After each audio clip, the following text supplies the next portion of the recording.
You know, the security is a key prerequisite for the electoral process. In which sense? One, safety of the electoral officials that works with the commission, safety of the citizen who may be civically active, that need to engage in political rallies, safety of political parties and their candidates during campaigns.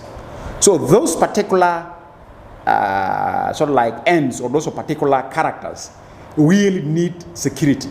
And that's why security is very critical at that particular moment. And that's why we are calling upon, for me, I put two options that for the security to take into account. One, there's a need for the political parties to make a decision of sanctioning a specific electoral security arrangement, which is ordered in the Ministry of Interior. And I hope that as a media, you might have known that already there's an electoral security committee under the Ministry of Interior. And I hope that you can interview them, also ask them what is their plan, because I've interacted with them, they have a plan. It's a security committee in the Ministry of Interior. So that security committee need to be as much neutral as helped in providing safety and security for the electoral processes. Right from the staff of the commission, the citizens who want to go, even the media, your media. You remember, we have lost lives of media in terms of doing political events. So we need to make sure that also media, journalists in general are protected. That's very important in terms of security. But the unification of the forces is not going to happen as a prerequisite for the election, per my observation. Why? First, we have people who are in the army of the parties who are politically motivated. They don't adhere to the security arrangement. What are the indicators? Look at the defections.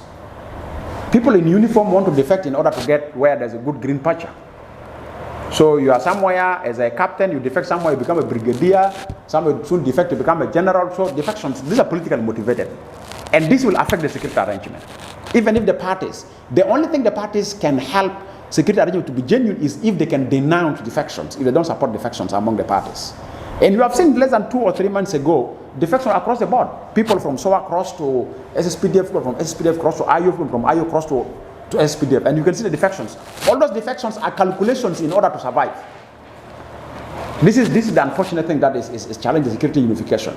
But there's a need to have a specific political decision to have a security arrangement for the elections. And my recommendation is that it is within the constitutional obligation of the Republic of South Sudan to seek assistance from international community to have a joint security process for the election. Where do I refer to?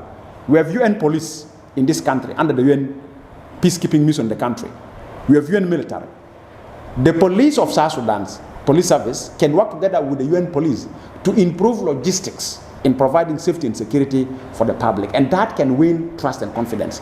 But this requires the government of South Sudan to put an appeal officially that we need an international and regional support. Actually, even we have East African peacekeeping standby force. They can deploy specifically to provide that particular period, safety and security for citizens, for voters, for campaign candidates, for political parties, for the official election. As results are declared, we dismantle this and we look at the security arrangement. But the question is, if we don't have political decisions and we don't unify the forces, will the results not multiply other new rebels among the uniform people? That's a question that requires political decisions. And that's why we're calling for the leaders to meet. The presidency need to meet and answer some of these questions.